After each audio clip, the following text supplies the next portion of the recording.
Right, thank you for watching another WWE Talk video. Obviously I do it every month, so yeah, it's time to get on with January's. So biggest talking point in WWE at the moment is definitely The Rock being back. And obviously he's feuding with CM Punk. Now I'm really liking this feud. I think that I will start to like it a bit more than I did with The Rock and John Cena from last year. Now that was a great feud, but that was great because it was kind of the biggest star from today against the biggest star from a few years ago, and kind of the battle between the kids and the older wrestling fans. But now The Rock's facing off against the current kind of fan favourite. CM Punk's definitely kind of fan favourite, in my opinion. I find he is, even though he is a heel, he's loved much more than John Cena in the older generation. And plus a lot of kids as well from his stint as a face. So yeah, I think this is going to be a good challenge for The Rock to get more over with the fans, even though you can't get more over with the fans than The Rock. I think he's going to have much more of a challenge to do it than he did with John Cena. But I'm liking the feud so far. Obviously we're getting a bit of kind of promo battles, bit of smack talking each way. I think The Rock's still on top form. Obviously we had one of his rock concerts a couple of weeks ago on Raw, which was very funny. Obviously The Rock's well known for being very comedic, and I think The Rock is still on top form even though he's 40 years old. And I think CM Punk's doing a great job as a heel on this as well. He's doing that proper kind of annoying heel where he kind of is not admitting to the Shield being involved and everything like that, even though we don't properly know. It's obviously tying in with something. So he's playing that role really well, and I think Paul Heyman has got a lot to CM Punk has Paul Heyman to thank for that as well, because Paul Heyman draws in a lot of heat as well. So I think they're a good little team together. But yeah, I'm really liking the feud at the moment. I just briefly want to talk about the Raw 20th anniversary episode we had 2 weeks ago on Raw, and I just wanted to say how disappointing it was, because in my opinion, I think 20th anniversary is a lot more important than the 1000th episode that they did a few months back, and they didn't make any kind of effort with the 20th anniversary. There was literally nothing different about this from being a normal Raw. There was just nothing really exciting, really. I was quite shocked at that, because the 20th anniversary is quite a big landmark, and they didn't really do anything about that, so I was disappointed with that. Moving over to SmackDown, the biggest talking point on there is now Alberto Del Rio is now a face, and I didn't think I'd ever see it. I didn't think if it happened that I would like it, but I've been wrong. I think Del Rio is going to be a great face. I think he suits the role a bit more than being a heel, actually, because after watching him for a few weeks, he seems much more kind of into it, to be in with the crowd and everything. He's given all the high fives to the crowd. I think Ricardo Rodriguez helps him as well, because he's always been that kind of comedic character. He's never really been a top heel, Ricardo Rodriguez. So them two together is something that fans are going to enjoy cheering for, because everyone has that soft spot for Ricardo, and then you've got kind of Del Rio kind of as his protector. And I really like Del Rio as a face. I never ever thought that I would kind of be watching SmackDown, especially for Alberto Del Rio, because as a heel he was very boring. He was just another generic heel who hated America. But now as a face, he's brilliant, and I think they should stick with him being a face and kind of just keep as much of his kind of flow going as they can. Give him the title, let him have it for ages, build himself up as one of the top faces. That's another point sticking on to SmackDown, as I think one of the reasons they've turned Del Rio face is I do believe that Randy Orton is on the verge of turning heel. If you put the kind of puzzle pieces together, he lost to Antonio Cesaro a few weeks back. He lost to Wade Barrett very cleanly. There was no dirty tactics involved, which is very rare for a face to lose so cleanly. So something's going on with Orton, and I definitely think we're going to be getting a heel turn soon, which is very exciting because Randy Orton works much better as a heel. He even admitted it on Twitter. He said, I think someone asked him a question saying, what's up with your, like, well, why aren't you in the main event scene at the moment anymore? And I think he openly just said, because I'm not a heel. So obviously he prefers being that heel, and he should, because that's when we see the best of Randy Orton. He's always been kind of made to be a heel, really, in my opinion. So I think as soon as they stick him as a heel, put him back in the main event picture, I think he'll be great again. So moving on to the Royal Rumble, I want to kind of dedicate the rest of this video to my predictions for the Royal Rumble. I'm really looking forward to the Rumble. It's my favourite pay-per-view of the year after WrestleMania, because it's much more unique, it's much more of a talking point, and it's much more exciting, isn't it? Because the Royal Rumble is always an exciting match. So yeah, to get straight on with the matches, we've got Team Rhodes Scholars versus Team Hell No for the tag titles. I actually believe that Rhodes Scholars are going to win this. I think we've been seeing a lot more of them lately on Raw and SmackDown and everything.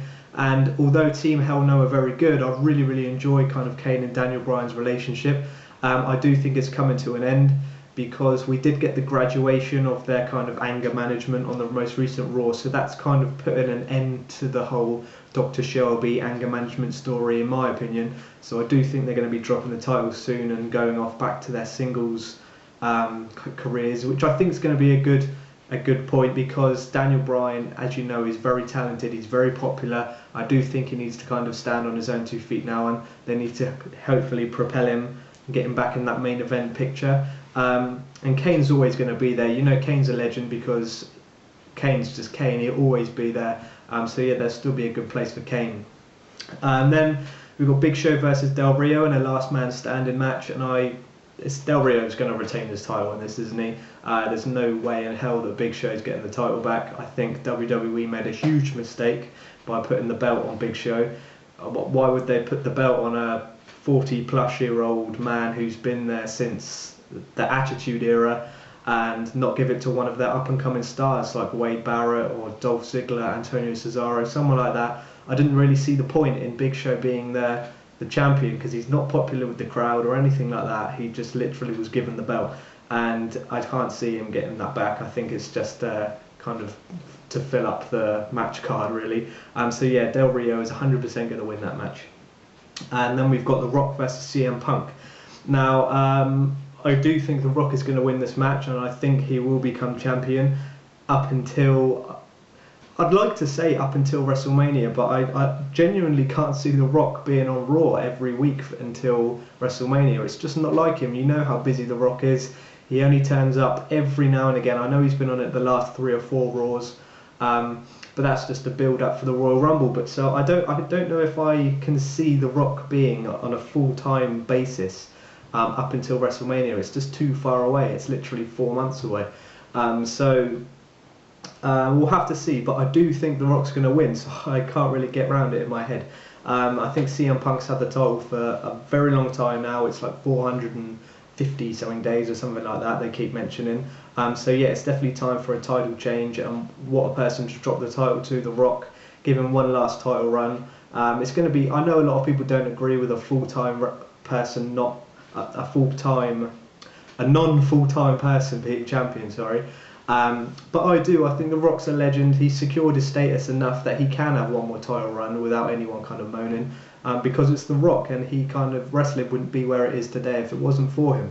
So I'm really looking forward to seeing one last title run from him if he wins it, which he will. And then we got the Royal Rumble match, and I don't know who's going to win this match. I just don't know. Originally I thought Ryback, because I thought the way they pushed him over this past year, I think this is going to be a good way to kind of secure himself as a main eventer, and maybe go for the World Heavyweight Championship, maybe be a sort of like a SmackDown top face. But I just don't know, because my friend mentioned to me the other day that he thinks John Cena is going to win it, and he was quite clear, really. I understood all his points, because one, it's John Cena, and John Cena wins everything. Look at Money in the Bank. I just don't know if it's going to be a good decision if they make John Cena win this match, purely because John Cena doesn't need to win the Royal Rumble match to be up in the main event scene. I did read that CM Punk's going to lose the title to The Rock at Royal Rumble, and then Cena will go on to face The Rock for a second time at WrestleMania, eventually beating The Rock. But I don't know. I just don't know what's going to happen. Sorry about that, my camera battery died. But as I was saying, my pick for the Royal Rumble is Ryback. I'm just going to outright say it. I think Ryback is going to win the Royal Rumble and then go on to SmackDown to feud for the World Heavyweight title. There's a few kind of rumours floating around about who's going to be making returns and appearances at the Royal Rumble. Two of the big ones are Mark Henry and Christian making their returns from injury, which would be really good. I think Mark Henry we need someone like Mark Henry at the moment, because when he was champion, I really enjoyed it. I thought it was a good monster heel, and I think he should kind of come back and carry on with this monster heel. I hope he's not a face. He doesn't suit a face. A few rumours about older wrestlers making returns are MVP and Shelton Benjamin. Not massive stars, but still it'd be quite good to have them back in the mid-card. They're still quite good wrestlers and quite nostalgic as well to see those back. And kind of outside chance of returns are Brock Lesnar and The Undertaker. I can't see Undertaker taking part in a Royal Rumble purely because when Undertaker is in WWE nowadays, the focus is on Undertaker. There's no doubt about it. Whenever he's back in WWE, you know about it, and everyone kind of revolves around it. They're not going to let Undertaker be in a ring with 10 other wrestlers, all people kind of going over the top rope everywhere, and the Undertaker just randomly in the middle of it. I don't think that's going to suit their style. Same with Brock Lesnar. I think he's too big to come back into the Royal Rumble. I think they'll save his return for a future feud with someone. So yeah, that's about it for my kind of thoughts on WWE at the moment and my predictions for the Royal Rumble. I will probably do another video after the Rumble discussing it and everything like that, because I am thinking about buying the pay-per-view and watching it, because I do love the Rumble and it is looking like a good one this year. So yeah, drop your comments down below on what your predictions are and everything, and what you currently think of WWE at the moment. So yeah, thanks for watching this video, and I will see you on the next one.